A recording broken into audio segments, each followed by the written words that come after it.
This video is for everybody, but it's primarily directed to parents. Now, this story is going to sound so bizarre that some of you may not believe it. Over 30 years ago, I was a Sunday school teacher in a major denominational church.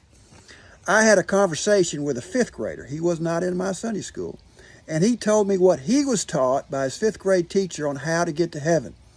He was told he had to give his life to Jesus in order to go to heaven. Now that is blatantly false. Leads you into a works gospel. It is a very popular phrase, it's very deceptive, and it sounds good. Now I made a video about this phrase, number 22, 8 reasons why it's false, but I'll give you 2 quick ones. First of all, eternal life is a free gift. You don't give anything for a free gift, you receive free gifts. John chapter 1, verse 12. Also, a lost person is dead in trespasses and sins. Ephesians 2:1 and 2:5. What that means is that there's nothing in the life of a lost person they could give to Jesus that he could use to save them from their sins. Lost people have no sin-saving capability at all. All they have is filthy rags, according to Isaiah 64:6. I have asked lost people this question. What if I told you you had to give your life to Jesus and go to heaven? Here's a typical answer. Well, I guess that means that I'd have to give my time, service, and money to Jesus.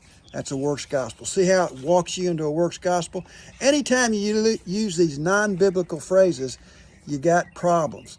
Now, I went to the pastor. He wouldn't even talk to me. And this is what he said. This is a quote. That's just the way we talk in this church. That's just the way we talk in this church. What do you think the problem is? I'll tell you specifically in a minute. Anyway, I went to the head deacon and the 3 deacons that were in charge of Sunday school. All nice men. They treated me kindly, and I believe they were all saved. We were in a private meeting. I explained this false teaching and the reasons why it was false. And guess what? They agreed with me. We all agreed that the only way you get to heaven is by putting your faith, belief, trust in Jesus, Him alone, and nothing else. It was a good meeting. So I finally said, well, good. We can get the truth out to the 5th graders. Long pause. Finally, a deacon said, well, no, we can't do that. I said, why not? Because that's the way we've always taught it. Well, now I'm getting a little ramped up. I get a little irritated. So I said, so you're just going to continue to teach the 5th graders how to go to hell? Longer pause.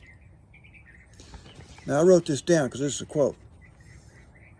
One of the deacons said, well, we'll just let God worry about the 5th graders.